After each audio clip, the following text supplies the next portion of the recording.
All right. Welcome to episode 2 of the Unpaid Overtime podcast.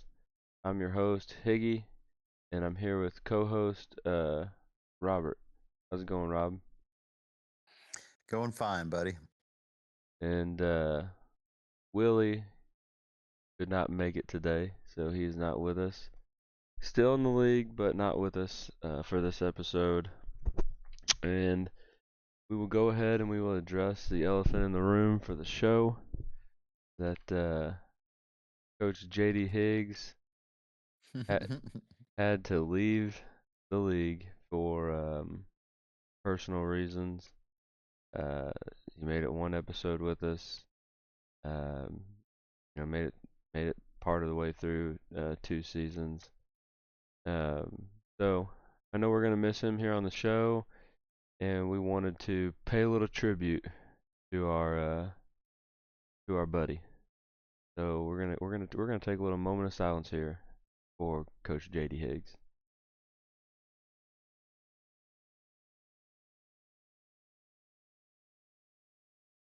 All right. Um, well, I hope you guys like our little tribute image there. Just to clarify, he did not die. This is just for some. This is just for some good laughs. Uh, but we'll go ahead and move on here, and let's get straight in and talk about the Super Bowl. Robert, what were your thoughts on the Super Bowl? Doughboy and bracket. Well, Brackett he has really improved through the years and become quite a force. And I tell you, he gets so close, so many times, so close, whether it's in the college game, whether it's in Madden. And I mean, he had his heart ripped out. I'll never forget the kick return from hell that I mean, it looked like he had him a Super Bowl and the kick return, and that was all she wrote. And just shoot or shoot bracket. So just keep shooting because you're going to get one sooner or later. On the flip side, man, Doughboy, boy, he came in and he's made an impression so far. So that's impressive. I mean, he was definitely the top of the class and made it all the way through and had a nice victory there in the Super Bowl. So congrats to Doughboy and Brackett for a great season. Yeah, it two really good users. It was nice to see two guys in there, and we get guaranteed a new Super Bowl champ. That was pretty nice to see. It was really a tough one for me to pick because I really like both of them. As users, big fan of Bracket. And then also Doughboy. Being in the AFC West, it was nice to see him bring home a Super Bowl to the AFC West, and my Broncos. So if I'm not in the playoffs, I'm gonna cheer for the Broncos as if they're in there. And it was nice to see Doughboy win. He was dominant all season long, man. I mean, he he was just dominant, and I got to play him once. Um, our other one had to be a fair sim, but he's tough. He's tough, and that team is pretty darn good. So I know he lost some pieces this season, so it'll be interesting to see how he rebounds, how he maybe fills some of those spots that he lost. And Brackett's got a young team as well. I mean, a rookie QB uh, to go to the Super Bowl year one. Did he get injured? Was the Super Bowl was the QB in the Super Bowl? Was that his rookie? Yep, yep, that was him. Okay. That was Marquise Davis, I think is his name. Yeah, yeah, yeah. So yeah, that's huge. I think both guys are going to be fine and more than likely going to be Super Bowl contenders for the foreseeable future. But it was nice. It was nice seeing him in there, and for me, watching it, um, and I know I had a little bit of a break in there, where some of you guys have been doing this for quite a few years. But as far as XCFL Super Bowls that I've watched, that was one of the more entertaining just back and forth. As I think Nick pointed out, just chess match Madden games. Like it was really fun to watch. And those guys, they both did a hell of a job. But congrats to Doughboy on his first XCFL Super Bowl. We want to make sure we give him props on the show, and congrats to him. Absolutely. All right, we will go on from that. We're in the off season here. Right now we're recording this. It's Tuesday night. Hopefully get this video put out tonight, but it could be a Wednesday morning thing before guys are hearing it. But the draft is Thursday. The draft is going to be Thursday night. That got announced today. So why don't you walk us through? We got the XCFL draft guru uh, with Robert here. Why don't you walk us through the draft and what you're seeing and what to look out for?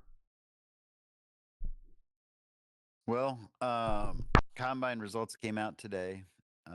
Obviously, everybody's kind of combing into them, trying to think back to the last combine, kind of compare your notes at where the strength of the class will be and some of the different things. The one thing that jumps out immediately with this draft class is we've got three sub 4.3 wide receivers in it.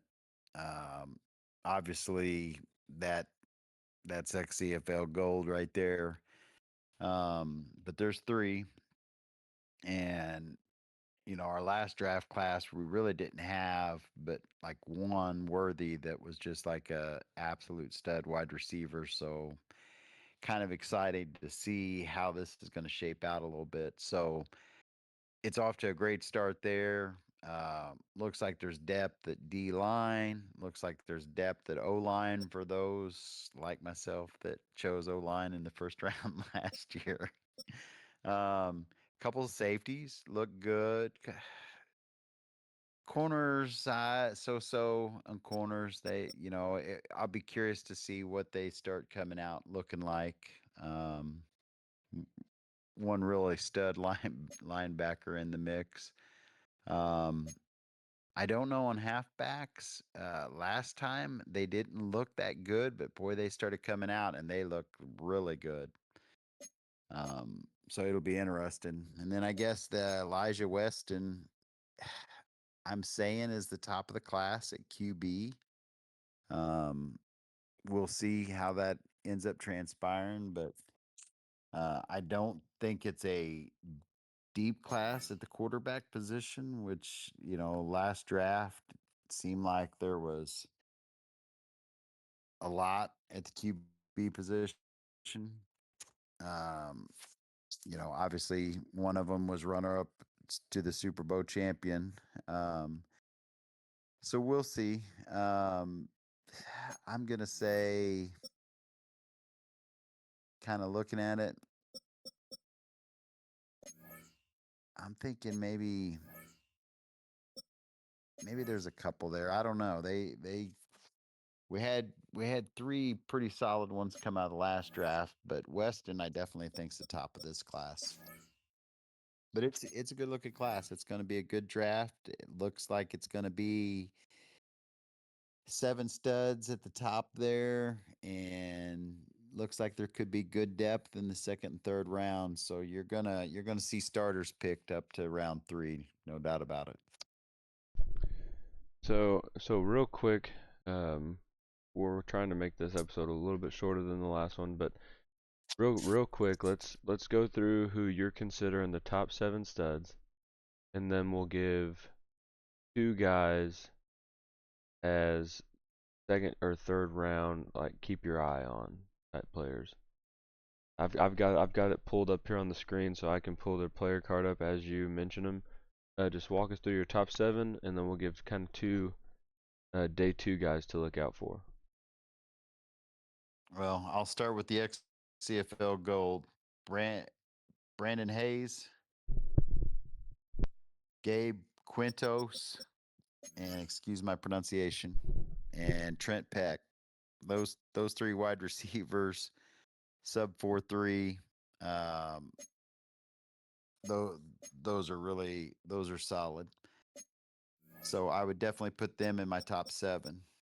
All right, I'm gonna throw a name out here that's might raise an eyebrow, but I'm telling you, he's gonna be a stud, and that's this tight end Cam Pollock.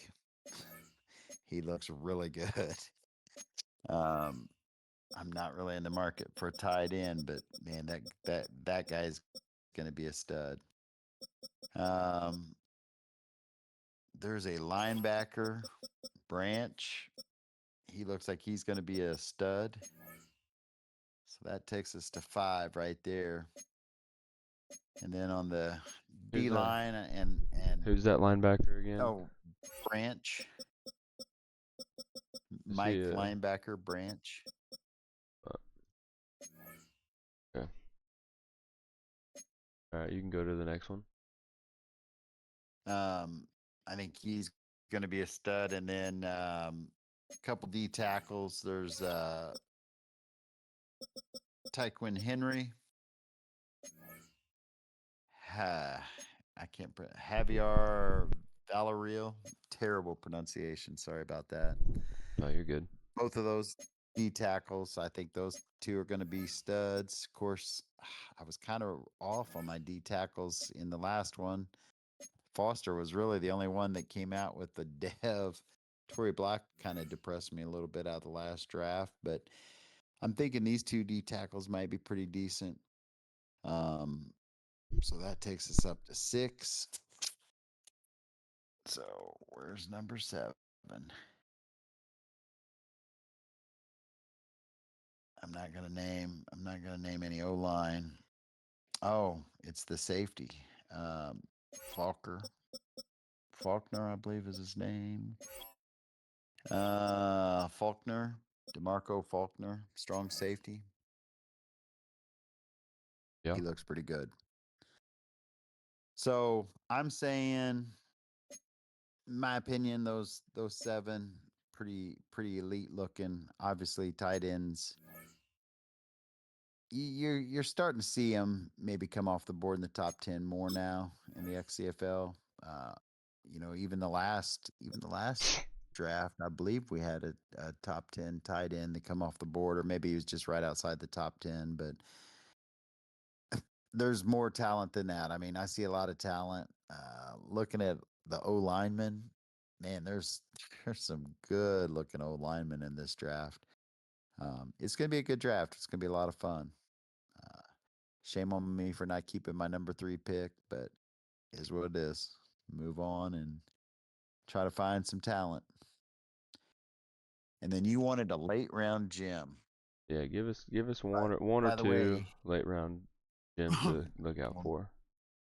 my last late round gem from the last draft, that Ingram, that D tackle, I think he went to the Falcons last year. That guy was an absolute stud. Um, and he didn't go late round. He went about the 3rd round, if I remember. So, who do we want to set here and project? Um, Keep your eye on this guy. Um, Caesar Barron. He's a strong safety out of Alabama. I mean, there's always a need for safety play in the XCFL. He don't look bad. Pretty strong with the 20 reps. Um, Great awareness. Great pursuit. He's somebody to keep an eye on. And then there was actually another one I was going to mention. Um, there was a wide receiver I saw that was pretty daggone big. He's 23 years old, which is sometimes a negative, but Brandon Seawright is a 6'4" physical wide receiver. And with the way some of these folks play, um, he could be a problem. I'd say Interesting. keep an eye on those folks. Yeah, very interesting. Well, you heard it. You heard it here first from the draft guru. These are some guys to be keeping a lookout for. We will go ahead into our last segment here. Just talk a little bit about free agency to us, Rob. What are some what are some of the top guys to look out for? Um, and if you want to talk about some contracts and contract situations, uh, we can do that as well. Okay. Well, I guess we might as well start. And while we're talking, I'm putting in another offer to this guy. No, I'm just kidding. Uh, Trenton Simpson. Man, this guy, he is the hottest thing going. He's a will linebacker. He was a Raven, so he's definitely going to net a comp pick to excuse me, to Kelsey, right? Or no, it's, Ebanks. who's Ebanks? That's right. Yep. Um, Trenton Simpson is definitely going to net a comp pick. He's a 91 speed, 95 excel, just a superstar, rock solid linebacker. And right now, people are going nuts bidding. He's got 7 teams interested. Probably going to be the highest paid linebacker in the XCFL because somebody's going to give him the purse and take it all. But he is really drawing some hot interest right now. Um, I'd say he's definitely going to be one of our comp people. Um, kind of some surprises here. Zay Flowers, 0 bids on him right now. That's kind of surprises me a little bit. Um, but there's some Donnell Hunter. He's a nice looking free agent out there that he's going to get scooped up. Um, Tank Dell, he's an X factor. Come out of Houston. He's out there. He's going to get scooped up. Right now, I would say Danielle Hunter, uh, probably, and unless unless Flowers gets a bid, I kind of think Tank Dell might be the other comp pick that gets offered out there. We'll see. We'll see how everything shapes up. But Tank Dell is actually on the Broncos. He got traded to Denver. Um, oh, that's right. yeah, and then they did not re-sign him. So that's one of Doughboy's guys that he lost there, sitting there with a Super Bowl ring in hand. Yep. Baker Mayfield sitting out there on free agency, superstar dev, not a single bid, nobody interested. Um, and I don't know. I'm kind of surprised because it appears that people have plenty of cash to be bidding, but it's been somewhat quiet with the exception of the craziness on Trenton Simpson. Yeah. But it's been somewhat quiet. Yep. Well, is there anything else you wanted to cover, Rob, before we wrap it up here? The only other thing I was just going to kind of throw out there, and I mentioned Kelsey earlier, he had mentioned something in chat about Pat Mahomes and his way his contract kind of spikes up and down a little bit. And so I was kind of doing some looking around, and man, he ain't kidding. Let me go to this real quick. This is His bizarre as Pat salary Mahomes. his salary cap hit for 2027 is 83.6 million. It's just craziness. And I don't know what caused that. I mean, I don't know if maybe he did um, one of those things where you kind of kick the can down the curb a little bit, and maybe he freed up a little money for last season. I'm not sure, but Yeah, yeah, I don't we'll know. see how that affects him. It'll be interesting. He's signed for the next 5 seasons. I mean, he signed through 2031. and he doesn't have a single cap hit year, uh, salary cap hit under 51 mil. Yeah, it gets expensive. And then it was Chaos, the Titans guy. He made a comment in chat, which is kind of what got everybody looking. Um, he did the on Drake May. He picked up the 5th year option on Drake May. 69.5 mil is so he's got one nice year, Drake May, this year, and then next year that thing jumps up to 69.5. So Wow. it's a little bit different this year in Madden with picking up those 5th year options. So I I picked one up for JJ McCarthy. It was like 44 million, but man, I'm a little hesitant. I'm going to keep a little close eye on that.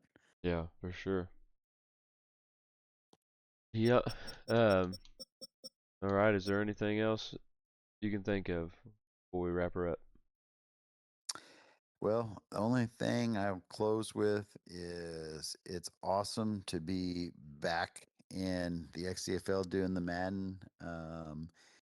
It's exciting. It's fun to team build.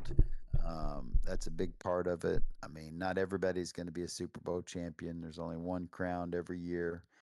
Um, I thought the competition was pretty even this year. And obviously, that led to a really good Super Bowl, which we all got to see. So there's good parity throughout the league. I look for trading to probably pick up tomorrow now that the combine results are out and everybody's got a kind of a chance to settle in. Um, so we'll see what happens, but it's fun time. It's the off season. It's the best time to be in the XCFL and get ready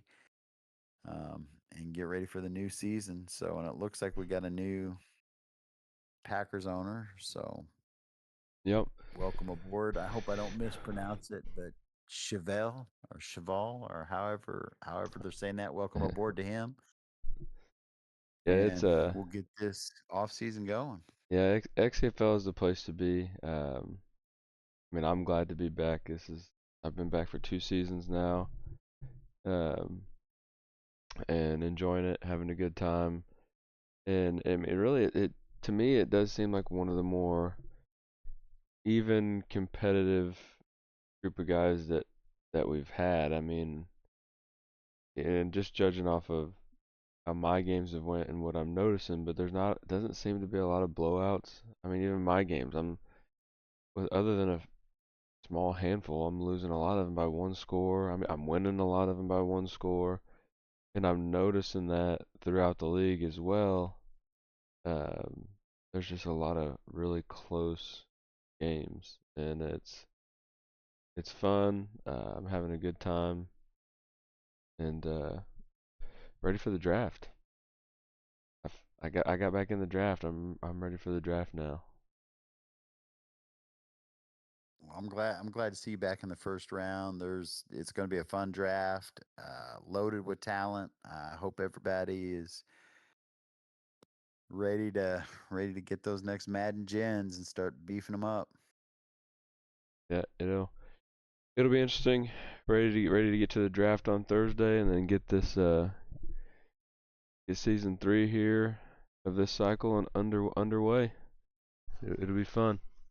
But Rob, thanks for joining me. Hopefully we'll get Will on here next time. I do think we don't have the day planned yet, but once we plan a day for the next episode, I do think we're gonna try to maybe get the our newest admin on here, Quacks. I think we're gonna try to get him to join us, a special guest action. So stay tuned and be on the lookout for that. But we appreciate everybody tuning in, and we'll see you next time.